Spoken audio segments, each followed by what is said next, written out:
Welcome all to the first episode of Be My Guest, produced by the Media Club of DWIT. I am Anushka Maharjan, and today with us we have a famous social entrepreneur, a youth activist, and the founder of Open Space Nepal, Mr. Abdus Miya.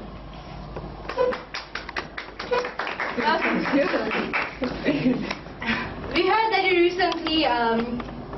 recently returned from Bangladesh after the MYLS conference. How was it? Well, yes, I was part of MYLS Media Youth Leadership Summit in Bangladesh, and it was a great opportunity for me to be actually invited as an international delegate in the summit.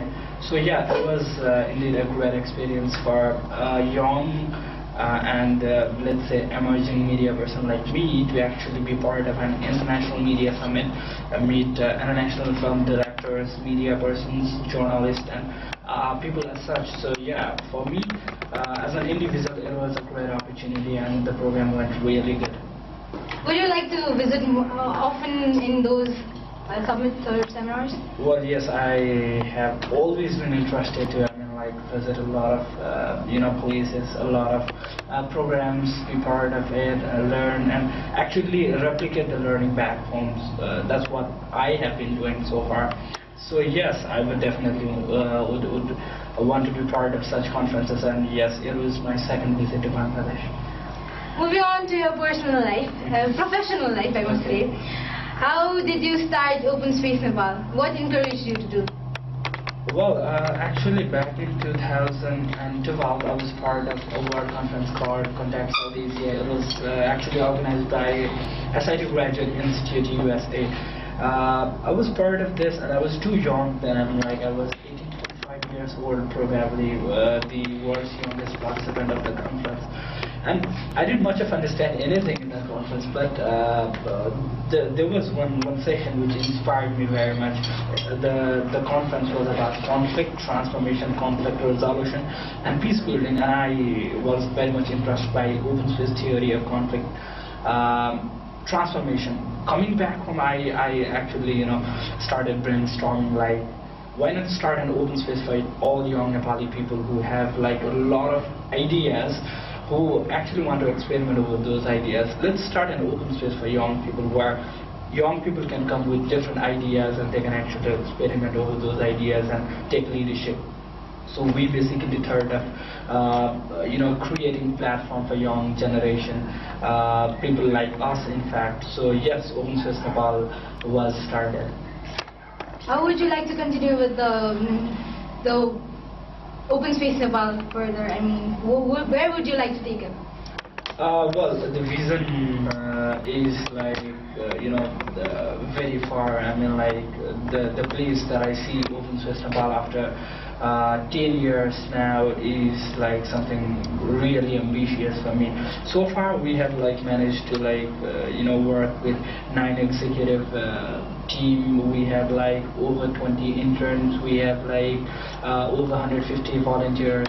And these people are working closely with us in different projects. Means there are over 200 people directly working with us right now. It means that we want to definitely open up opportunity for a lot of young people, a lot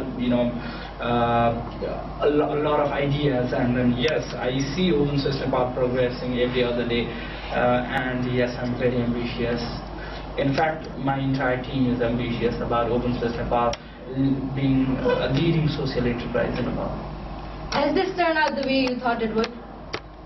Well, yes, it's actually going pretty interesting. In the starting, we did not think that we would be, getting this height in just 7 months. We were registered, officially started back,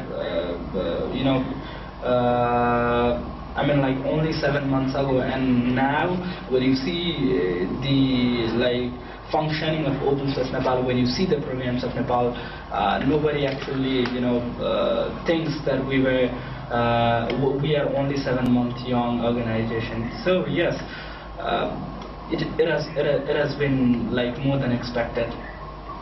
Would you like to influence more people to come to volunteer in your program? Basically, yes, I would say yes. Not actually influenced, but actually inspired. And it's not about like we providing opportunity. It's about we creating a situation where young generation thinks that yes, it needs to be done. When we do like different programs, we basically work in 4 different thematic areas. We work on education, we work on advocacy, we work on media, and we work in entrepreneurship. So young people who work with us actually think that this needs to be done, and all we are trying to do is to actually make them realize that things can happen, things can change, and we can be change makers. So yes. You are also involved in 60 Seconds Film Festival. So how is the experience, and can you tell us about the film festival? Well, at a personal level, I am the country director of 62nd International Film Festival, and the good news is Open Space Nepal is an official partner of 62nd International Film Festival. It was actually started by one of my friends from Pakistan, Abdus Miya, who happens to be the festival director and creative director of Morango Films. And 62nd International Film Festival is organized by Morango Films in partnership with DOC. DOC is another designing company, one of the leading designing companies in Pakistan, and we partnered with them to actually organize this festival in Nepal. And yes, this is a great opportunity for me to tell that the applications for 62nd International Film Festivals are on now, and the deadline is until 31st December 2014. Young people in Nepal definitely can make films and submit to us. Have you personally made a film yourself? I mean, the 60-second film? Well, not so far, but I'm planning to. In which sector?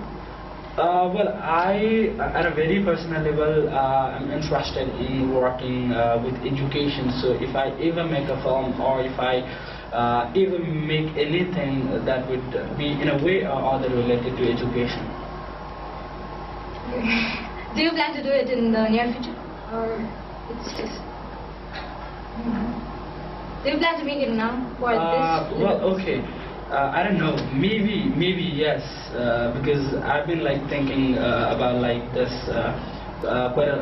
for quite a long time now, and maybe yes. Out of the context, what is the biggest risk that you took in your life? Well, I don't know actually, but if I have to say anything that I find risky is things that I do despite being a medical science student. So yeah, doing involving myself into social sector and media so intensely despite being a medical science student is the biggest risk so far, I guess. You're still a bachelor student. How important do you think studies is in the life of success? Well, it is. To study is very important, to learn is very important, and also to have an official degree is important, especially in the context of Nepal. Today it is very important to study. Well, I study. How was your childhood like? How did you grow up to become such a famous, the leader to open Open Space Nepal? Well, actually, I don't know whether it is good for me to call myself a leader, because I don't know. It's up to you. It's up to people around me. But then I always, managed to collect the enthusiasm that actually attracted a lot of young people to work with us, to work for the good of nation, to work for the kind of change that we were looking for. So my childhood was exactly opposite to what I am today. Filled with a lot of stupidity and a lot of fun. But then, yes, I am I do not regret my childhood. It was supposed to happen. It went really good, and what I'm today is probably the result of my childhood. So. What is the one eye-opening event that happened in your life which inspired you to do all of this? Well, there is not as such a specific. I have been inspired by a lot of people in my life. I have been like inspired by a lot of events that I attended. I have been like inspired by a lot of incidents that happened with my life. Everything actually inspires me, and everyone actually inspires me. So. I do not want to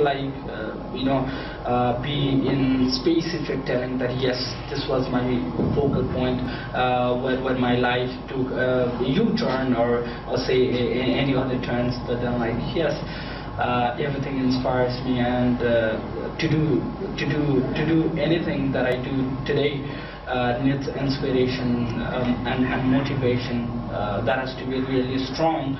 And I've been getting it through the people that I talk to, through the places I go to, and yeah. What message would you like to give to the people that inspire you? Well, I was actually talking to one of Nepal's very famous media person quite a long time ago, and there was this guy telling me that the most given and less taken thing in life is advice. So I wouldn't want to tell anything, but yes, I would be really happy when I see a lot of young people taking initiations. That I strongly believe that we should do whatever possible. We should take initiation. We should work in team. I have always believed in working in team. And at an individual level, I believe a leader is not someone who has so many followers, but a leader is someone who produces leaders, who creates opportunities. So yes, I would really appreciate young people today creating a lot of opportunities for their counterparts, creating opportunities for society, creating solutions to the problem that we have been facing so far. That's all I want to say. Today you are being interviewed by another person. How do you feel about it? Well, I actually started probably my media journey by interviewing people in radio, and then I moved to television. And these days the situation is a little bit opposite, that I get kind of interviewed by people like you, good people like you. So it feels really amazing. I mean, never expected that I would be sitting in the guest chair someday and people will be asking me a lot of questions. Never expected this. But then with time things change. Maybe after 2 years now, you'll be in this chair and somebody will be asking you the same question, and you'll actually realize how it feels. So feelings cannot actually be explained, described right now, but I'm feeling amazing. So moving on to the rapid fire questions. Name one thing that most people don't know about you. I'm a very good person. Name 3 exotic countries you would like to visit, or you have already visited. I would like to visit Latin America. I mean, countries of Latin America. Yeah. What crazy activities do you dream of trying someday? Well, I have a lot of crazy things to be done in my bucket list. One of those is bungee jumping, which I'm going to do very soon, really very soon. And there are a lot of crazy things. I mean, I don't know. You can list out some things. I mean, 4 or 5 things. 4 or 5 things. One would be bungee.